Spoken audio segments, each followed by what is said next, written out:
Dr. Lou here to talk about a very important subject in war games, and that's war game economies. It's especially important in strategic war games. They're central to war games, two words, where you're representing an entire war.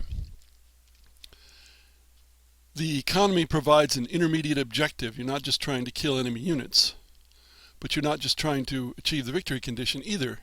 It's in between. Improving your economy will enable you to build more units so that you can achieve the main objective more easily, even if you achieve that main objective by killing enemy units. In game terms, it's something that makes the game richer, more varied, more like the real world, where things are not black and white.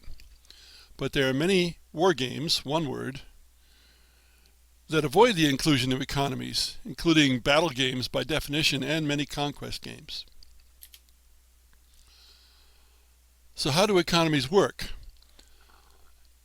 Most of the time, something, usually territory, provides the player with economic capability. This all goes back to the truism that land equals wealth. In most of history, arable land was what was the ultimate source of wealth. Now there are other things that have been, like trade, but in general it's arable land that is the number one source of wealth. And of course, even in modern times, the more land you have, the more likely you are to have various mineral and agricultural and other resources there.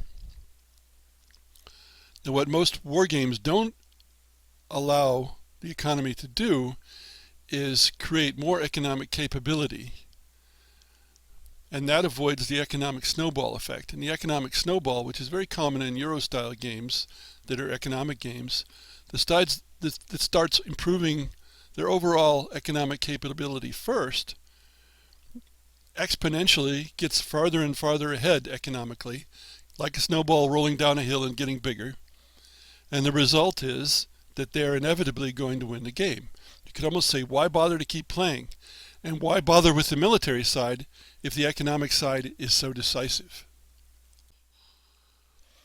Here perhaps is the most important aspect of having an economy in a game. War games are not symmetric. That is, you generally have different sides, different strengths, different weaknesses. In a real war, often one side has an economic advantage and the other side has a military advantage. The question is, can the side with the military advantage do enough quickly enough to gain the upper hand before the economic advantage of the other side makes them an unstoppable force? This was especially obvious in World War II. The Germans started with an economic advantage and they threw it away by bringing Russia and ultimately the United States into the war. The Japanese knew the United States had a big economic advantage, but they thought that their military advantage would enable them to last long enough to sap the American will to fight before the American economy prevailed.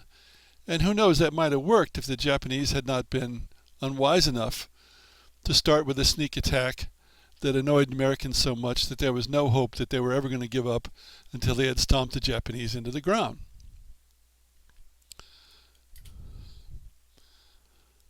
So, what kinds of economies do we have in war games? The first is an accumulation economy, I call it. You can build units regardless of how many you already have. So, there's no cost to the existing units, no maintenance cost, which is simple but is nothing like the real world, of course. Risk, Axis and Allies, a great many video games all do this. There's no maintenance cost. My own Britannia does this. It's easier and quicker to do it this way in a tabletop game because then nobody has to keep track of how many units you already have and how much they cost and so on. In video games, a computer can take care of counting this sort of thing.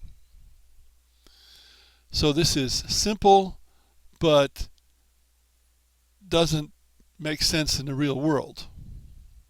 But many things we do in war games amount to that. Then we have the maintenance economy, where you have to pay to maintain and supply your existing units before you can build more. So military forces are roughly proportional to economic power. Generally, it costs a lot more to build a new unit than to maintain the old ones. So another thing that this does is it encourages you not to waste your units, to not use your units foolishly. And it prevents the accumulation of very large armies. Risk would probably benefit a great deal from a maintenance economy. In my game Britannia, I use overpopulation as a rule instead. You can't have more than 2 armies per area that you've got total.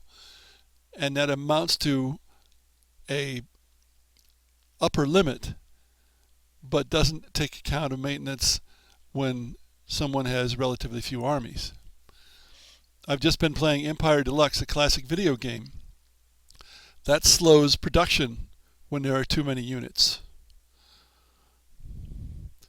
An extreme of this is the board game Diplomacy. It has a supply center economy that is zero-sum. You can build any unit as long as you can maintain it. In other words, there's no cost to build. You just have to have a place to build. But the only way you can get more economy, in effect, is to take it from someone else. There are 34 supply centers in the game. There can be 34 units. The only way you can get more units is to have more supply centers. That's a very pure maintenance economy. Turn-based video games like Civilization often take the number of units into account in some way in things like city happiness and production costs. Real-time strategy games don't appear to count maintenance of units.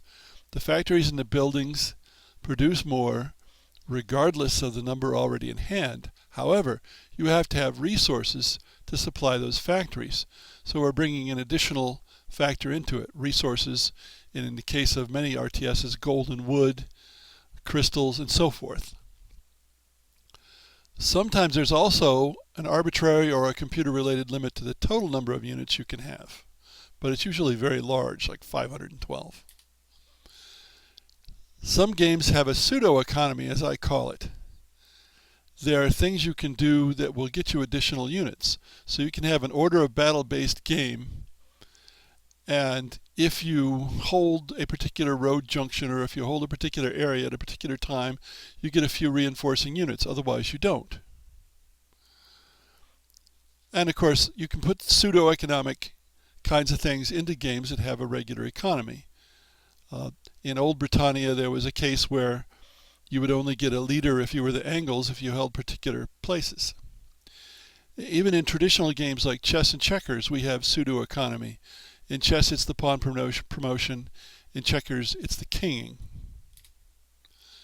So, some games like RTSs introduce the idea that you need additional resources.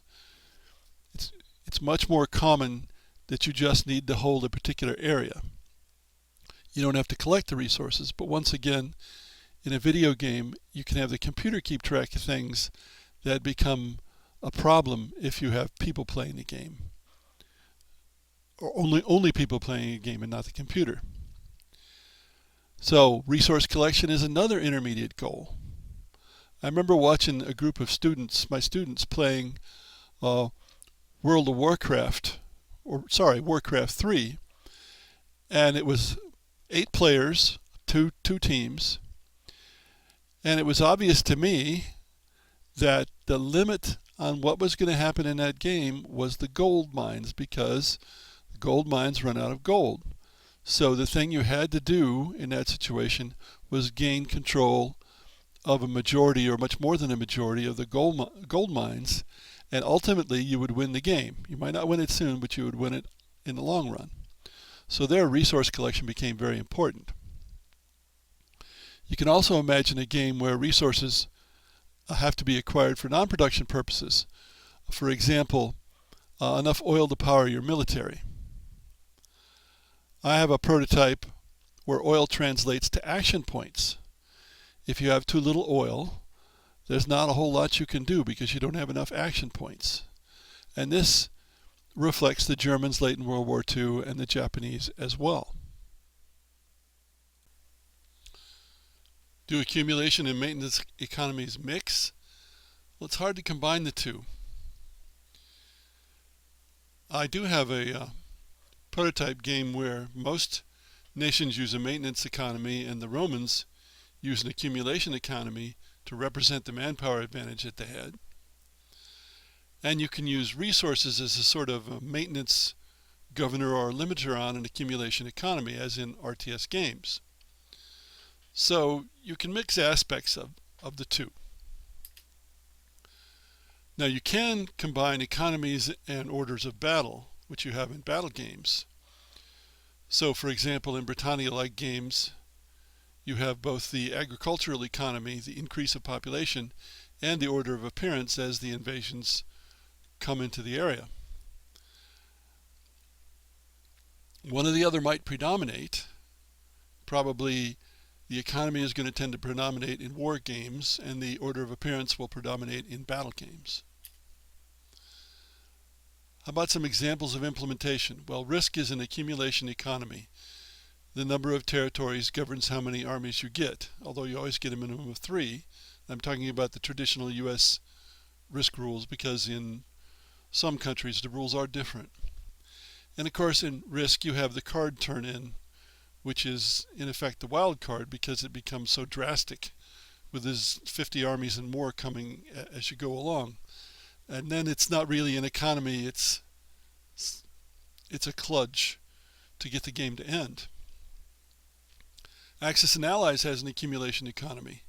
You collect IPCs, I believe they're called, for areas that you hold, and you can spend those on units, and there's a delay between the start of the turn and the end of the turn when you actually get the units. Civilization, the computer game, has a complex economy. Lots of things going on, but that's part of the point of civilization is the economy and micromanaging the economy. Warcraft 3 and most other real-time strategy games are accumulation limited by resources and perhaps by an arbitrary limit on the number of units. So the buildings are factories and they use wood and gold or crystals or something else that you have to collect. Diplomacy is a zero-sum maintenance economy. Winky and Small World and History of the World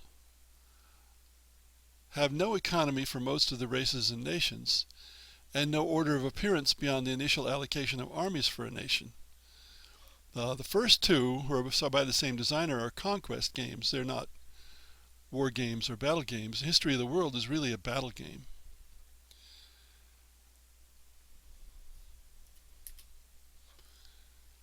In tabletop games, you definitely want to keep it simple.